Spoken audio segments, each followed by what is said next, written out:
In this CLVboost case study interview, we'll break down some of the results of one of our coaching members by the name of Todd K. Todd runs an online business in the fitness industry, and by anyone's standards, his growth since working with us here has been absolutely astronomical. He's certainly a hard worker, a very nice person, and someone who knows how to follow directions when it comes to setting up a marketing automation architecture.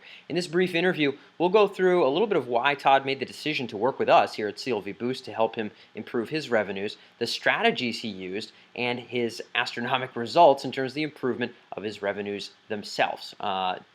In this particular recording, by the time we had recorded this interview, Todd's revenues were 3x or 4x, and literally the very following month, he was 4 to 5 times the monthly revenue that he was at just 7 months prior before he had actually started working with us.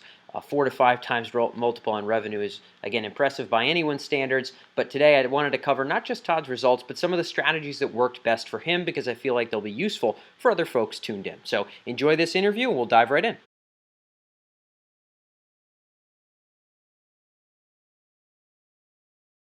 I know it's a big thing right now in the fitness industry where people are sending, large volume to $7, $19 ebooks. And of course they try to optimize the back end with upsells and whatnot, but then it's essentially a swapping.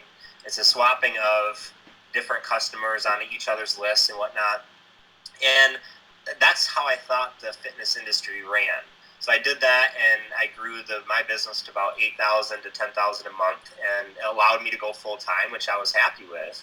But there was always this sense of pressure. Like if a promo didn't do well, you stop eating. And I remember Dan, you and I talking about that. It's like if you want to put your kids through college, you're not going to rely upon $19 ebooks. And so you really helped to impress upon me the importance of continuity and not relying upon just those promos. And I think that was the main reason. And I talked about it with my wife, and I'm like, hey, if a promo doesn't do well, this is bad news. We've got to have some type of, we got to build a real business. And your expertise and continuity especially really helped to instill in me the importance of beginning our relationship. Cool. Okay, so that was part of the decision process on your own end. It was like, all right, well, darn it, I am sick of kind of the hand-to-mouth $17 thingers. Okay, I'll try to learn from this crazy guy with the bad haircut. That's right, yeah. And obviously, it's been doing extremely well, which we'll go into.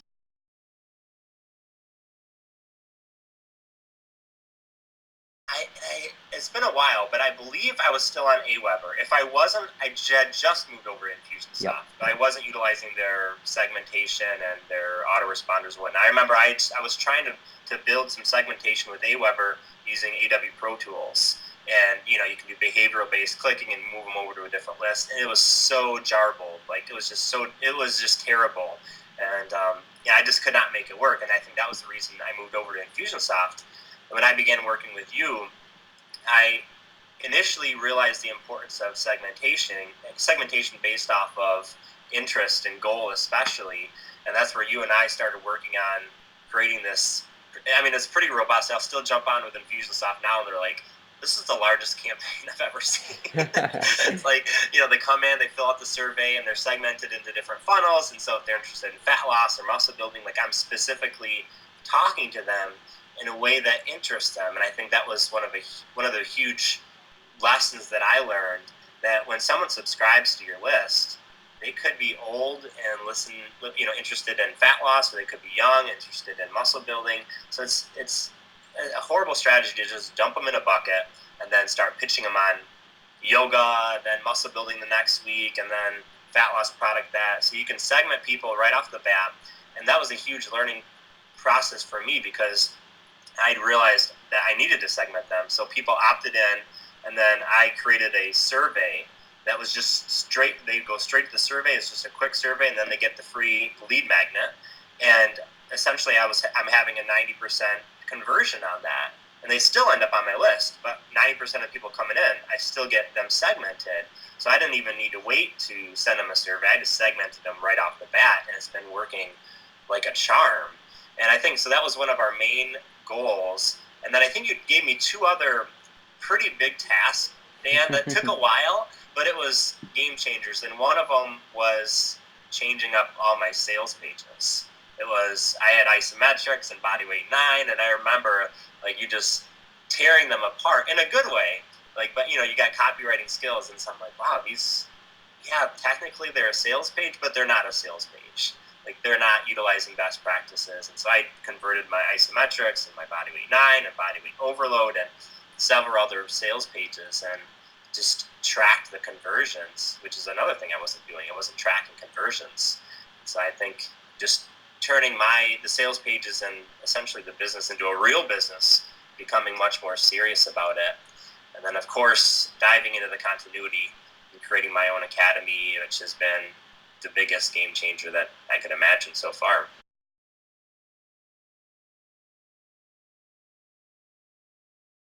So the product of the membership site is called Bodyweight Physique Academy, which you help to brand and help design and whatnot.